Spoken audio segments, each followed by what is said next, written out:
Senator Hyde-Smith was in Vicksburg today to discuss the Yazoo Pumps project. In 9 of the last 10 years, backwater flooding has gotten the best of them.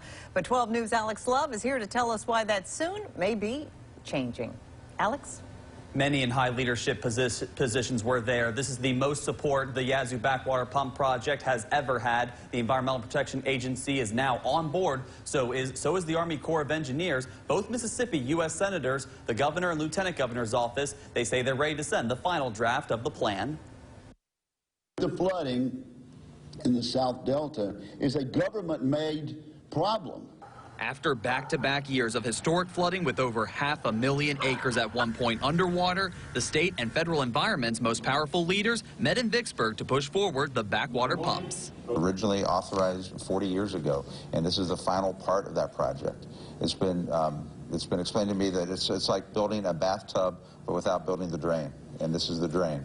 And it's important to finish this whole project. As part of the new plan, the U.S. Army Corps of Engineers studied how the wetlands in the South Delta turned out to be supplied through rainwater and not river runoff. The pumps would only kick on at 87 feet and run on natural gas, plus a new location by the Sunflower Basin. Still Bayou was the lowest point, but yet the Sunflower Basin is a larger basin, and every flood is different. And depending on where the rain comes and where the water goes, where that pump goes and where it can get to the water first to remove it is important. The project would take up to 4 years to complete after breaking ground, costing hundreds of millions. But after $1 billion in agriculture revenue lost and property damage, it was time to act. The price tag of not doing this project is infinitely larger than what it's going to cost to actually do the pumps. The Audubon Mississippi Society and Sierra Club are still openly against the plan. They fear it could drain the wetlands fully and kill off wildlife. Agriculture Commissioner Andy Gibson disagrees.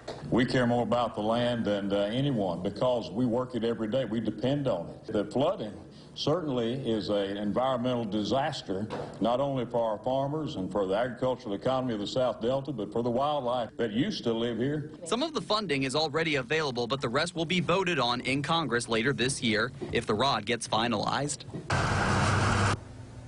And funding for this project is ultimately in the hands of the next Congress and the Biden administration with EPA leadership. One of the supporters of the pumps, Democratic Congressman Benny Thompson, was not at today's event. His office says it had to ask about it. In a statement, they read part, quote, we subsequently inquired as to why this program was put together on something as important as the project of the pumps and did not include me. Since the invitation came so late and others we contacted before me to the program, I was not able to change an existing commitment, end quote.